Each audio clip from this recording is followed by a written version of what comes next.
Baby blew horror कहानी अगला हिस्सा। पिछले हिस्से में आपने देखा कि देविया बेबी बिल्यू की कहानी किसी किताब में पढ़ती है, मगर उसकी दोस्त नीलाकश इस बात को नहीं मानती।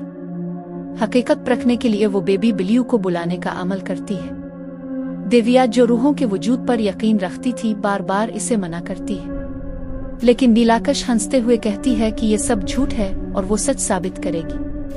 देविया मजबूर होकर उसका साथ देती है और आधी रात को दोनों मिलकर अमल शुरू करती है। अमल के दौरान अचानक नीलाकश को आईने में एक खौफनाक साया दिखाई देता है, जो जोर से ऐसी चीख मारती है कि इसे महसूस होता है जैसे इसके कानों से खून बह रहा हो। वो अपने कानों को दोनों हाथों से पकड़कर चीखती है, बस करो देविया, लाइट ऑन करो, मैं ये नहीं करना चाहती। जल्दी से बाहर निकलते हैं, मंदिर चलते हैं।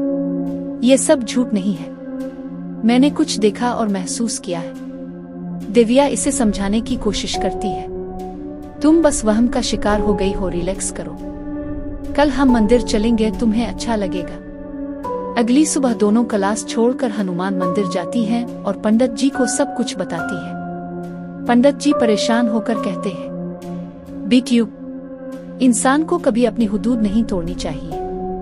खुदा ने हर रूह के लिए अलग मकाम बनाया है। अगर तुम खुद किसी रूह को बुलाओगी तो वो तुम्हें नुकसान पहुंचाने की कोशिश जरूर करेगी। हनुमान जी तुम्हारी हिफाजत कर सकते हैं, मगर अगर तुम जानबूझकर किसी आत्मा को इसके लोक से बुलाओगी तो फिर उसका खमियाजा भी तुम्हें ही भुगतना होगा। पंडित जी की बातों से नीलाकश और ज्यादा खौफजदा हो जाती है। शाम के वक्त वो बिस्तर पर लेटी रहती है, खाना भी नहीं खाती।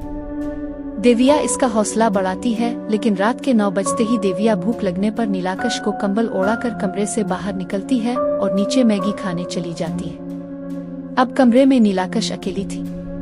अचानक इसे बच्चे के रोने की आवाज सुनाई देती है। वो घबरा कर उठती है, मगर कमरे में कोई नहीं होता। कुछ लम्हे बाद बच्चे के खिलौने की खड़खड़ाहट सुनाई देती है।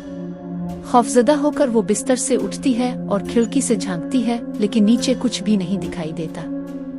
इसी वक्त फिर रोने की आवाज आती है, इस बार बाथरूम से। नीलाकश कांपते हाथों से दरवाजा खोलती है तो देखती है कि एक औरत अपने बच्चे को गोद में लिए बैठी है, जो जोर जोर से रो रहा है। औरत इसे देखकर बच्चे को नीचे लुटाती है और आहिस्ता आहिस्ता नीलाकश की तरफ बढ़ती है। नीलाकश खौफ से चीखती है,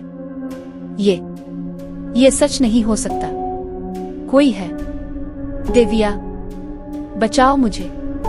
औरत की आवाज गूंजती है, बेबी बिल्यू, बेबी बिल्यू। नीलाकश को महसूस होता है कि इसका जिस्म बर्फ की तरह जिम गया है। फिर वो देखती है कि एक खौफनाक बच्चा, जिसके नोकीले नाखून जानवर जैसे थे, इसके पैरों से रेंग कर ऊपर चढ़ने की कोशिश कर रहा है। इसके नाखून नीलाकश के जिस्म में चुभते हैं।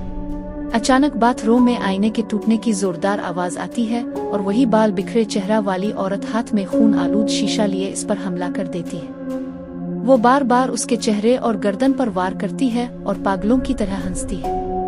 नीलाकश खून में लथपथ जमीन पर गिर जाती है और औरत और बच्चा अचानक गायब हो जाते हैं। कुछ देर बाद देविया वापस कमरे में आती है और मंजर देखते ही उसके होश उड़ जाते हैं।